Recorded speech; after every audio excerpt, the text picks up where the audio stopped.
Welcome back, Daydreamers, to another episode wrapping up my adventures in Japan. Today we're going to be talking about the longest trips that I took by rail while I was in Japan.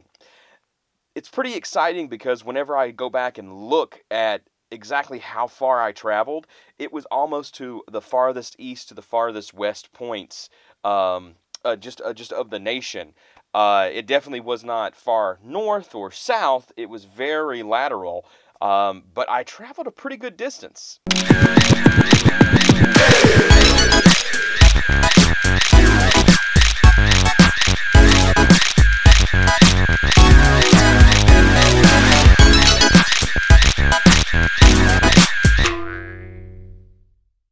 So I started off my ninth day in country, walking over to Kyoto Station and catching a Shinkansen to the Ehime Prefecture to Matsuyama. This is the wonderful little town in the far western side of Japan that is home to something that anyone who's a fan of Studio Ghibli, or specifically the movie Spirited Away, will just love. Dogo Onsen. Dogo Onsen is a historic landmark for this area and really for all of Japan. There's actually a level of the building that is devoted just for the emperor and their family. I don't think any of the imperial family has visited in a long time, but it's still there and it's still closed to anyone who wants to go up there unless you've booked a special tour.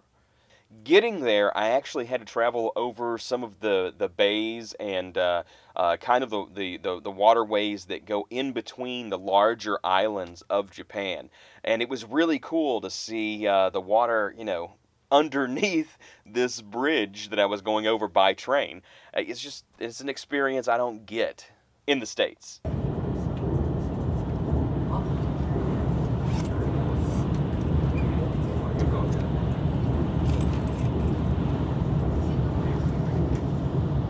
It was about a 4.5 hour train ride from Kyoto to Matsuyama Station. And that's a pretty long way to go just for a day trip, but I felt that it was absolutely worth it. I caught one of the first Shinkansen out of Kyoto, and then I had to do a changeover and get on a train that was not a Shinkansen. It was just a long distance train. That was kind of interesting. The lucky thing is, it was part of what was covered by my JR pass. They did have some non-reserved seats that were open, so I could hop right on and go. I actually made the changeover for the train within about a minute to spare. I mean, I sat down and they came on the intercom saying that the doors were closing and we're leaving now. It was pretty intense. Once I was at Matsuyama Station, I then had to find and travel by a streetcar. It was about another 20-minute tram ride, streetcar ride, out to the entrance for Dogo Onsen. And like a lot of the larger shrines and tourist spots, it has a long covered shopping street that precedes you getting to the actual destination. I saw the little like mini clock tower, and the mini clock tower was immediately reminiscent of Studio Ghibli. I passed the Studio Ghibli official store in the shops in the covered walkway leading up to Dogo Onsen, and I did stop over there and I got me a little Porco Rosso, because in the English version it was voiced by Michael Keaton. I'm a very lazy anime watcher, so I do like my shows mostly dubbed, and I really like Michael Keaton. And Porco Rosso was very much like a lot of really popular animated features, either from Disney here in the States or Studio Ghibli over there. It was based on a very old legend, or inspired by, and that old legend was Beauty and the Beast. It was really cool. I loved the whole movie. It's still one of my favorites today, right there with Spirited Away and Princess Mononoke. So I finally got to the end of the street, and I was able to see Dogo Onsen, and it is beautiful, but I wish it was more beautiful. I just don't know, because it was under construction like almost everything in Japan. I can only imagine that the whole country is just in chaos construction-wise, just getting ready for the influx, and the massive influx at that, for all of the people coming into the country for the Tokyo Olympics in 2020. It's only a year away, and it seemed like there was construction everywhere. But by the time I got to Matsuyama, and I got to specifically Dogo Onsen, and onsen is a bathhouse, by the way, I realized that there was a lot of construction due to that influx they're anticipating in a year. So the main building is under construction. There was only public baths available, and at a limited space. Most of the patrons were being diverted over to the Annex building, which was about 3 blocks away. The Annex building is very new. It's a wonderfully nice modern building. But when I got there, I was able to purchase a ticket for one of the public rooms. Then I was told that I needed to go to a different spot to get a private bath. This is something that I actually kind of wanted to do anyway, because I am of Western modesty as far as that goes. I'm not really ashamed of, what I look like. It's just more along the lines of I'm not used to being naked around an entire room full of strangers. I could reserve a private bath, as they had requested that I do, but the next reservation, because it is by reservation only, was at 4 o'clock. The reservation times are for 90 minutes, so you have the bath for 90 minutes. If I was to go in at 4 and spend my 90 minutes, I wouldn't be done with the bath until 5:30, when the last train ran, to get me back to where I needed to be. So, at that point, realizing that I was defeated, it was no chance of being able to enjoy this thing that I wanted to enjoy, and that I came all that way for, I decided to have a trip around the shops, get a quick bite to eat, take a couple of pictures. I even had a beer there on the sidewalk, and contemplated the complexities of planning a trip overseas from halfway around the world. And then I headed back to the tram stop, back to Matsuyama Station, and began my journey home. That night when I got back to the guest house at Kyoto, I went ahead and did some laundry and got prepared for the following day, because it was going to be my last day in Kyoto. And I may have drowned my sorrows a bit in front of a konbini, and made a really nice friend at the front counter who thought it was hilarious I kept coming back for beer. The following day, though, being my last day, I started off with a pancake breakfast at a little shop called the Amazon Cafe. It was right across the street from my guest house where I was staying, and it was wonderful. I had ate there before, if you saw my last video. I then proceeded to head south to Osaka, and this is commonly referred to as Japan's kitchen, and now I know why. Hey guys, I made it to Osaka, and I'm standing right outside of Dotonbori Street. You can see the guy right there. Let's see, the big crab right there. Look at him moving around right there, looking delicious. Look at this noodle shop sign with the dragon coming to the building. It's pretty cool. There is tons of restaurants everywhere, and frankly I hung out mostly around the Dotonbori area, and that's a very touristy spot in Osaka. Regretfully, I did not see more of the city, but I was really burnt out. I may have been slightly hungover, slightly, and I ate really well. I had takoyaki, which is absolutely famous in Osaka. And this is takoyaki from the most famous place. It's in Osaka, and they're known for it. Mine's topped with all kinds of cool stuff. Let's try it out. This stuff is so hot.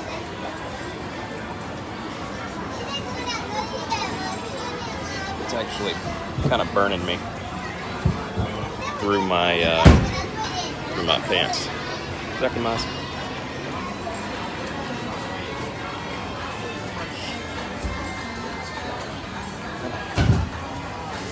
It's so hot.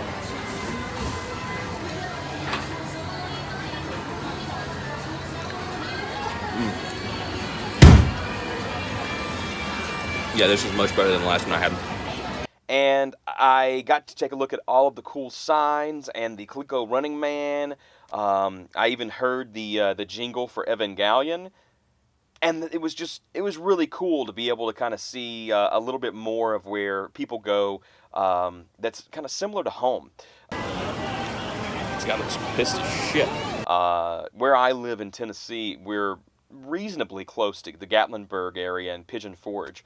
And just going up there, through my life, and that being kind of the thing where we would go, especially when I was younger, people would want to go up there and cruise and see all the people. So this was their version of cruise. They were just walking the streets of the different shops and the food areas, huddled masses of teenage and 20-something guys, girls, mixed, whatever, just everywhere. And then a lot of, of course, tourists from other countries and other places in Japan it was very apparent they were tourists because they usually looked lost like I did. So then I headed back to Kyoto for the night, very well fed, fat and happy, and ready to have a nice night's sleep for the long journey ahead of me.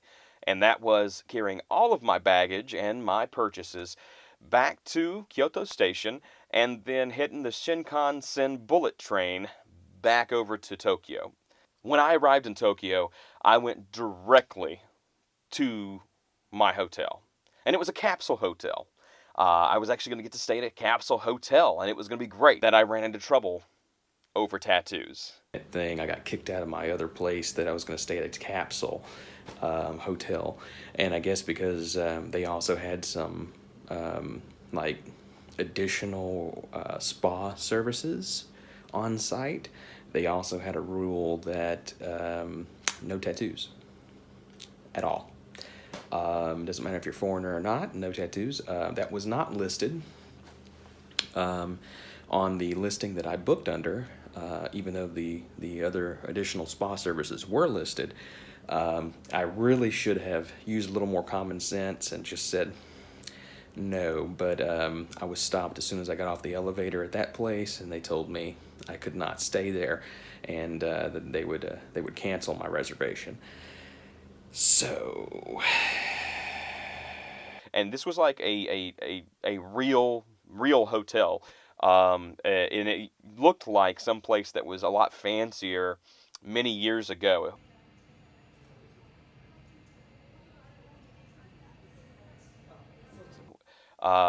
And they definitely had a high level of service, and made me wait in the lobby for about 10 minutes. She said it was going to be 5 minutes, and then came over and asked me if I could wait 5 more minutes. Very apologetically, I had no problems with this. I was sitting down, my bags weren't on my back, me walking around a hot street. I was in the air conditioning. I had it paid for. It was done. So, that being the case, I was at ease. Then I get to my room, and I saw that the concierge had already written me a personalized note. I had a small little gift bag thing with toothpicks and little mints and things like that in it. And the bed in the room was bigger than I had had in the entire trip. So first things first, there's this, I'm sure, there's some kind of cost involved here, but they were ridiculously quick on putting this little care package thing together. Dear Mr. Justin Evans, thank you for choosing our hotel. We all wish you to have a pleasant stay. Concierge Julia. I was downstairs maybe a half hour for them to have a room cleaned and have a nice little thing put here and a handwritten note. That's pretty baller. As you can tell,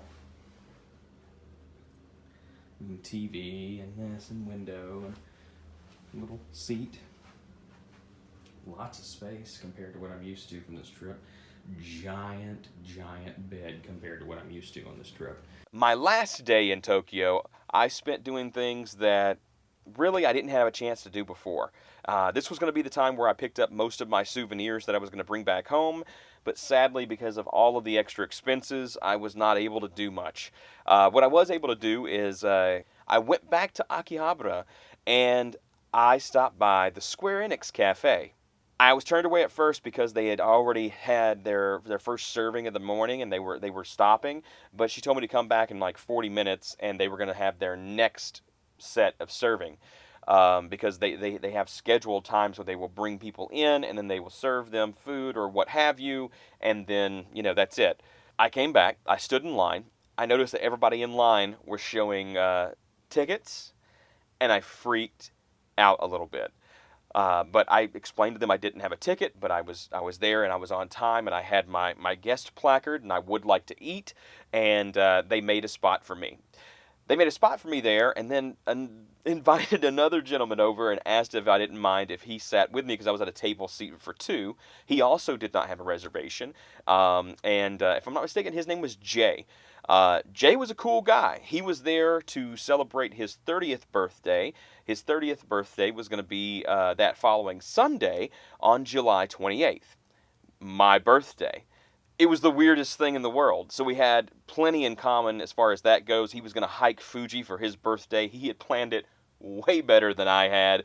And he was actually planning to stay on the mountain and do the whole thing. And we had a really good time talking. I was able to pass on a little bit of knowledge from my trip across the country and, let him know some things that were hurdles for me and things to watch out for and stuff that'll make his trip a little bit easier. And it was a really, really nice, I guess, brunch almost. And it was just really cool because I've played Square Enix games and Final Fantasy for a long time, and I do play Final Fantasy 14 online. So I got a dancer plate, and I also got a what is it? What was it, like a baby chocobo? I think it was baby chocobo mango soda, and it had like real mango crushed up on it. It was pretty amazing, guys. So once I was done there, I went on the hunt for the Pokemon Center DX in Tokyo. This place was a little hard to find. It's part of a department store, but it's kind of its own thing at the same time. It is the mother of all stores for Pokemon centers. But I did get to go to the Pokemon Center, and I picked up my kids one of them wanted Magikarp and one of them wanted Psyduck. I didn't know this until I got back, but actually that is the only place that you can get Psyduck. I was really lucky to find that. So I got basically the last of what the kids wanted before they were gone.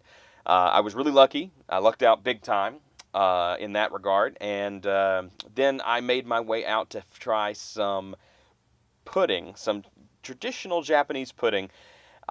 Which if you don't know about it and you haven't heard about it, look that up. It's different and it's wonderful. Okay, here I am at the Happy Pudding Factory. I just got some traditional pudding. Let's try this bad boy out.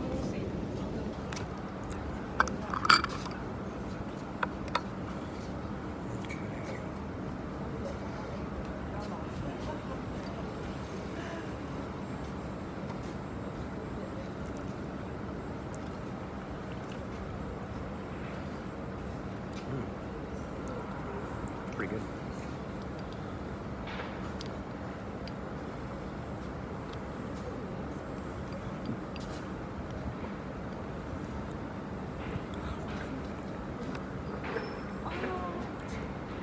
That is really good. And then thanks to another YouTuber that I often watched his channel to get prepared to go to Tokyo, Paolo from Tokyo. If you're interested in Tokyo or you're interested especially in food and things like that, go check out his channel. It is amazing. Thanks to him and his channel and some of the things that he's showcased and where to eat and what wonderful and just amazing food there is in Tokyo. I also went to this place and got a cheesecake. This is on the cusp, if not fully Michelin star type of food, and it's takeaway. Money transfer rate or whatever, it's about $13 for this, and it's a very small amount. But I felt like it was worth it to have kind of a treat. When I went into the little boutique, I mean, it was smaller than my hotel room. But I'm back for my final day. It's 4:34 here, and then this is how it was packaged. Freaking adorable. She tied it up and everything. So let's break into this and enjoy a nice little treat. All right. Oh my.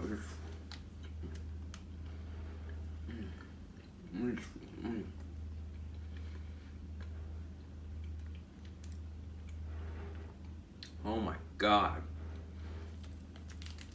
It is so like whipped light on the inside, and the outside,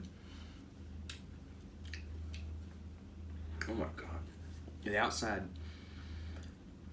it kind of tastes like it's cheese, like not cream cheese, but like just a really good cheese. Holy moly. Yeah, this is It blew my mind. My mouth is watering so much right now. Oh man, it really blew my mind how good it was. I went then after I had that dessert first because I was on vacation and I can do what I want, and proceeded to go and try to find a nice ramen restaurant because I'd had udon when I was there, but I did not get to have ramen. So I found a place just down the street where the menu was on the side of the building in picture form, and there was a lot of things there, but there was a lot of noodles there on the side of the building, and then it did say English menu available. So I went inside, and then they handed me an English menu. So I said, okay, I guess I'm going to order from the menu and not have to buy a ticket. I know that ramen shops from, different videos and just learning what I know about them, they often ask you to purchase a ticket, and then you hand that over and they give you whatever you purchased. Anyway, I was confused at that point. I looked over the menu, and then I started realizing there's a lot of these dishes with kimchi. I'm not at a ramen place. I'm at a Korean place. Screw it. I'm hungry. Let's get dinner. It's okay. It'll be fine. I ordered the eel plate, which came with eel and a mixed onion kind of thing, kimchi, rice, and a soup. And they actually brought it out on this. It was like getting fajitas. It was actually like it was a cast iron plate with the wooden block underneath of it, and everything was still sizzling. It was a decent sized fillet or whatever, however you call it. I guess it's fillet of eel. I mean, it was a good size. So I was really happy with that. It was delicious. It was wonderful, and it was cheap. The next day, I got up. I packed everything as best I could. I got everything together and strapped down. I have a compressible big bag. Strapped it down so that I could take it as a carry-on, and took my bag full of models that I'd been carrying around since I left Tokyo the first time, and proceeded to make my way to the airport. The flight was actually really quick. The flight coming back was about 9.5 hours. We did not follow the coastline all the way over like the Japanese pilots in the Japanese plane. This was American run, and they were ready to go back. So they made a beeline straight across the Pacific, and it was kind of rough about midway through, and hard to sleep because of that, because it was a lot of jostling. But we did make it back really quick as far as that goes, because 9.5 hours from Japan to LAX is a pretty swift route. I was really happy that it was so quick, and I was really tired because I got almost no sleep on that flight. So I proceeded to go through customs, which was no big deal. Then a lady asked me if I was catching a domestic flight while I was on my way out of customs and everything had cleared. I told her yes, I was, and she proceeded to tell me to go in a certain direction. I then assumed, hey, since I'm already behind security lines, I'm not passed through anything that says no entry for security purposes, just for customs. I should be able to then, just go on into the other terminals. This is great. She's pointing me in the right direction. Wrong. She pointed me in a direction that sent me right up an escalator and right into security in Los Angeles after a 9.5 hour flight I didn't get to sleep on. Oh my God. I got a very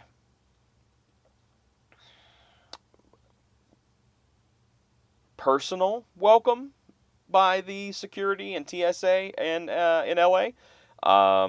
Most people would know the certain type of handshake that they used as a Australian hello, if you know what that is. They grabbed my balls, and it was not comfortable. It was not friendly.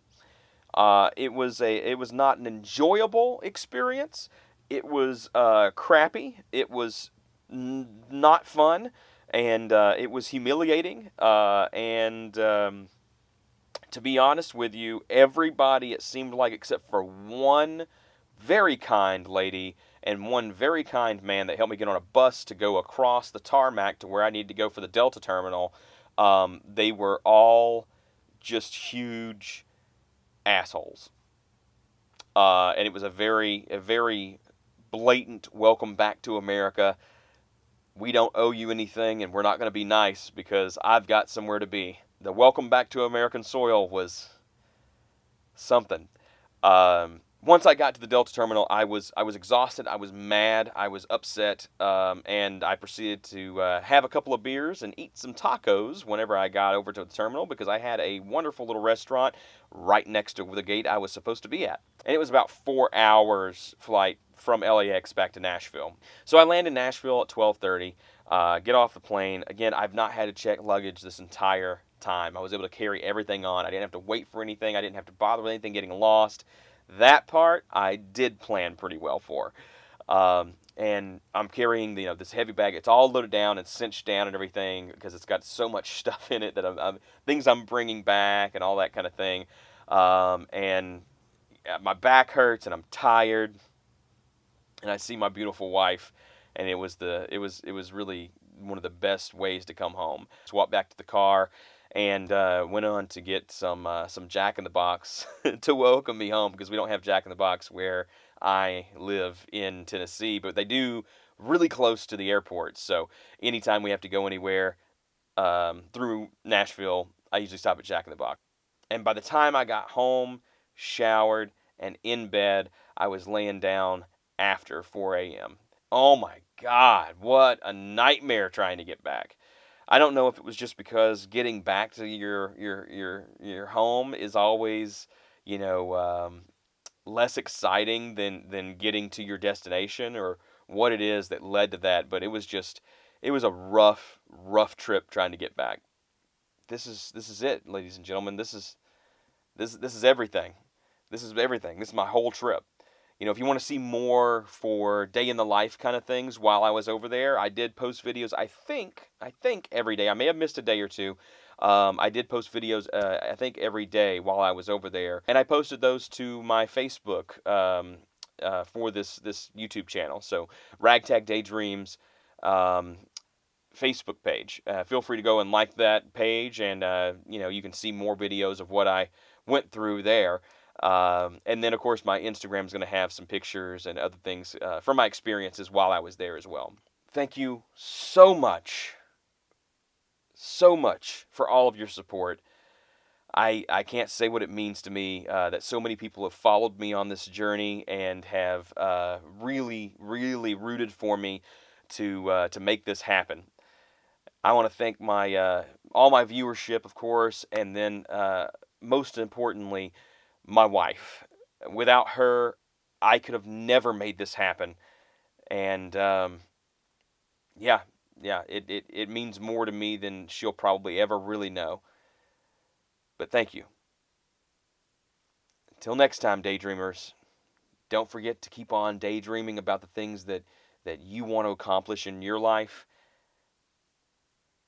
And I'll see you soon.